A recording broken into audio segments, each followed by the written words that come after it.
ቢሌንን ጄሪ አንገቷን ሴት አደረገችና ከአምናን ራቄ አምናንን በህይወቴ እያለሁኝ የማፈቅረውና የምወደው እኔ ብቻ ነኝ ብላ ጄሪ ብሌን ላይ አፈጠጠችባት። ብሌንም ከሚባለው በላይ እራሷን መቆጣጠር አቃታትና ደም እንባ እያለቀሰች ትገኛለች። የአምናን አክስት ደግሞ የተፈጠረው ነገር በጣም አስገረማትና ደነገጠች። አምናን ባንተ ትዳር ምርጫ ማንም ሊገባ አይችልም። ወይዘሮ ሰምሃት እንኳን የፈለገ ነገር ቢፈጠር እናትህ መሆኗን እያወቅኩኝ ባንተ ህይወት ማንና ማንም እንዲገባ አትፍቀድ። የወንድሜ ልጅ አንተ እኮ በጣም ቆንጆ ነህ። እንዴት ይቺ ብሌን የምትባል ሴትዮ ከአንተ አጠገብ የማትርቅበት ምክንያት ምንድን ነው? እያለች በተደጋጋሚ ጠየቀችው። እሱም ደነገጠና አክስቴ በዚህ ጉዳይ ላይ ባትገቢ ደስ ይለኛል፣ ይሄ ጉዳይ የኛ እንጂ ያንቺ አይደለም እያለ ነገራት። እሷም በጣም ግራ ገባትና አምናን ከጊዜ ወደዚህ እነዚህን ሶስት ሚስቶች ማለትም ሲፈንንና ጄሪ እንዲሁም ደግሞ ብሌን ከተዘጋጁ በኋላ ያንተ ምርጫና ፍላጎት ደግሞ አይንሄ ላይ የሚታየው ብሌን ነው። ስለዚህ እሷን ደግሞ በፍጹም ልታገባት አልፈቅድም ብላለችው። እንዴ አክስቴ ምን ሆነሻል? ወደዚህ ቤት የመጣሽው ለእንግድኝነት እንጂ ስለ እኔ ህይወት ልትከራከሪ ወይንም ሊመለከትሽ በፍጹም አይገባም ብሎ ተናገረ። ብሌንም እጅግ በጣም እየወደደችውና እያፈቀረችው ሳለ ለብቻዋ እንድትተኛ እንደ ሰራተኝነት ቦታ ሰጥቷት ወይዘሮ ዛህራን በስራ እንድታግዛት ታዛ ነበር። ግን ጄሪን ለሚስትነት ከፈለጋትና ከመረጣት በኋላ እሷን በድንጋጤ ራሷን መቆጣጠር አቅቷት አምናንን በየሄደበት ቦታ እየተከተለች የምታደርጋቸው እይታዎች በጣም ልብ ይሰብራሉ። አምናንም ደግሞ ለብሌን ያለው ፍቅርና መውደድ እጅግ በጣም ለየት ያለ ነው። ጄሪ ግን በተደጋጋሚ ብሌንን ሲያት ፈገግታው እየጨመረና እንዲሁም ደግሞ ለእሷ ያለው ስሜት በጣም ለየት ያለ ነው። እሷ ግን በሚገርምና በሚደንቅ ሁኔታ ተገርማ ፍጥጥ ብላ እያየችው ነበረ። እሱም እሷን ሲያት የተለየ ስሜት ይሰማዋል። ቆይ እኔ ምን አድርጌ ነው ጄሪን መምረጤ ልክ አልነበረም እንዴ? ብሌን ይህን ያክል ትወደኛለች እንዴ? እያለ ውስጡን በጥያቄ እያቀረበ ይገኛል። ጄሪ እንግዲህ ስሚ ብሌን፣ ሶስታችንም ተሰልፈን ነበር። ከሶስታችን ደግሞ እድል ሆኖ ቆንጆ ሁኜ አምናን የመረጠው እኔን ነው። ስለዚህ እሱ በሄደበት ቦታና አብረን ስንቀመጥ እየመጣሽ ችግር ባትፈጥሪ በጣም ደስ ይለኛል። እኔ እኮ በጣም የምወደውና የማፈቅረው አምናንን ነው። አንቺ ደግሞ የተለየ ስሜት እያየሁብሽ ነው፣ ተጠንቀቂ ብላ ስትላት ጄሪ ከአቅሜ በላይ ሆንሽ። ወዶሽ እና ፈቅዶሽ እስካገባሽ ድረስ እኔም ቢመለከትና አንቺን ቢመለከት ምንም አይነት ልዩነት የለውም። አንቺ ግን ሰሞኑን እያደረግሽ ያለው ነገር ልክ አይደለም። ቆይ ምን ሆነሻል እንዴ? እኔ ምን አደረግኩ? እያለች ስታፈጥባት ደነገጠችና ራሷን መቆጣጠር ሲያቅታት ፍጥጥ ብላ ከጄሪ ጋር አንገቷን ይዛ ስታሰቃያትና እንዲሁም ደግሞ ከዚህ ከቤት ዛሬ ነገ ሳትይ ኮተትሽን ይዘሽ መውጣት አለብሽ፣ በፍጹም አምናን አንቺን ሊወድሽና ሊያፈቅርሽ አይችልም እያለች ስታሰቃያት፣ ብኔንም ደግሞ የፈለግሽውን መሆን ትቻለሽ ጄሪ፣ እኔ ከዚህ ከቤት በፍጹም ልውጥ አልችልም። ወይዘሮ ሰማሃት እንጂ እኔን እንደዚህ ሊያሳድሩኝና ሰርቼ በገንዘብ ላድር የምችለው ያንቺን ነገር አይደለም እየተጠቀምኩ ያለሁት ብላ ስታፈጥባት ይዛ በጥፊ ስትላት በጣም ደነገጠችና አለቀሰች። ከምኝታ ክፍል ሲመጣ ደግሞ አምናን ራሱን መቆጣጠር አቃተውና ተቆጣና ጄሪ ላይ ሲጮህባት፣ ስሚ ስትመጭም በአንድ ፌስታል ነው፣ ስትወጭም በአንድ ፌስታል ነው። ከዚህ ከቤት ውልቅ ብለሽ እንድትይዥ ይፈልጋለሁ። ማን ስለፈቀደልሽ ነው አንገቷን እንቅ አድርገሽ እንደዚህ እንድታሰቃያትና መከራ እንድታበያት የፈቀደልሽ ብላ ሲላት እባክህ ጌታዬ ይቅር በለኝ ብላ እግሩ ላይ መደፋት ጀመረች። የአምናን አክስት ደግሞ እንዴ አምናን ክብርህን ጠብቅ እንጂ ጀሪ ከልቧ እንደምትወድህና እንደምታፈቅርህ አውቀህ ነው እሷን የመረጥካት። አሁን ምንድን ነው ወደዛ የምትለው ብላ ስትቆጣው እሱም ደነገጠ ከሚባለው በላይ። ብኔን ራሷን መቆጣጠር አቅቷት በጣም በጭንቅ ውስጥ ትገኛለች። ሰላም ሰላም! ውድ የተከበራችሁ የተወደዳችሁ የቻናል ቤተሰቦች እጅግ በጣም ተወዳጁና በጉጉት ስንጠብቀው የነበረው የዲር ድራማ እንደቀጠለ ይገኛል። ቻናሉን ላይክ፣ ሰብስክራይብ እያደረጋችሁ አበረታቱኝ ማለት ነው። እጅግ በጣም ተወዳጁና ልብ አንጠልጣዩ ድራማ ይሄንን ይመስላል። ወይዘሮ ሰማሃት በስተ መጨረሻ ከልጇ አምናን ጋር ከባድ ጸብ ፈጠረች። እሱ ምንድን ነው ልጄ አምናን መኝታ ቤቴ ፋይል አግኝተሃል እንዴ ስትል ጠየቀችው። እንዴ ማዬ ምን አይነት ፋይል? አረ እኔ ወደ መኝታ ክፍልሽ አልሄድኩም አላት። እሷም ደግሞ ትናንትና ቁም ሳጥኔን ውስጥ ገብቶ የኔን እቃ የነካካው ሰው አለ እንዴ? አረ በጭራሽ ወይዘሮ ሰማሃት ማን እንደዚህ ሊያደርግ ይችላል? ብላ የአምናን አክስት ፍጥጥ ብላ መናገር ጀመረች። አምናን አለች። አቤት አክስቴ፣ ቆይ የቀለበቱን ነገርስ ምን እያሰብክ ነው?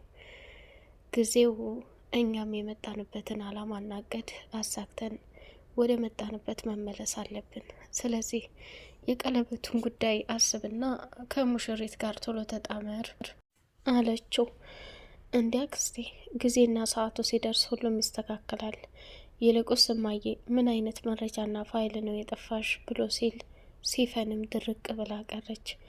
እዛ መኝታ ክፍል ገብታ ሲፈናት ይህን ነገር ያየችው። ሲፈንም ደግሞ ወይኔ ቀደምሽ ማለት ነው። እኔ ሲፈን ማንም ቢሆን ያሰብኩትንና ያቀርኩትን እንትን እንዲለኝ አልፈልግም። የአምናን አክስት እያንዳንዱ የምታደርጋትን ነገር ለወይዘሮ ሰማሃት ሁሉንም ነገር ማጋለጥ አለብኝ ብላ ወሰነች። ወይዘሮ ሰማሃትን በጣም ተጨንቃና ተቃጥላ ወደ ክችን ገብታ ወይዘሮ ዛህራ አቤት እትዬ መኝታ ክፍሌ ገብተሽ ያጸዳሽው አንቺ ነሽ እንዴ? አለቻት። አረ ዛሬ አልገባሁም ይመኑኝ፣ ግን አሁን ምሳ ከተበላና ስራዬን ከጨራረስኩኝ በኋላ ሂጄ ማስተካከል ይሆናል ብላ አለች። አይ ብላ ገልመጥ አድርጋት ሄደች። ወይዘሮ ሰማሃትም ቤቱን ከፍታ በረንዳ ላይ ሆነችና ማን ነው እንደዚህ ሊያደርግ የሚችለው? እኔ ቤት እየተካሄደ ያለው ምንድን ነው? እቺ ሰይጣን አሁን ተመልሳ የመጣችው የሆነ ተንኮል አስባ ነው። ስለዚህ ነገሮችን አጋልጬ የእጇን መስጠት አለብኝ ብላ ወሰነች።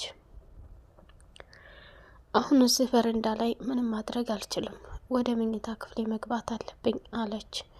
ወይዘሮ ሰማሃትም መኝታ ክፍሏ ገብታ ወረቀቱንም አግኝታው አንብባ መልሳ ቁም ሳጥኑን ከፍታ አስገባችው። አምናን መጣና አንገቷን ሲጥ አድርጎ እማዬ እንዲህ አይነት ጨካኝና አረመኔ ሰው ነሽ እንዴ? በፍጹም ይሄን ታደርጊያለሽ ብዬ አንድ ቀንም አስቤም አላቅም። ምንም ቢፈጠር ምንም እንዴት አንቺ ከሌላ ሰው ልጅ የመጀመሪያና የበኩር ልጅ እንዳለሽ ደብቀሽ በእኔና በአባቴ ላይ ስትጫወች ኖርሽ?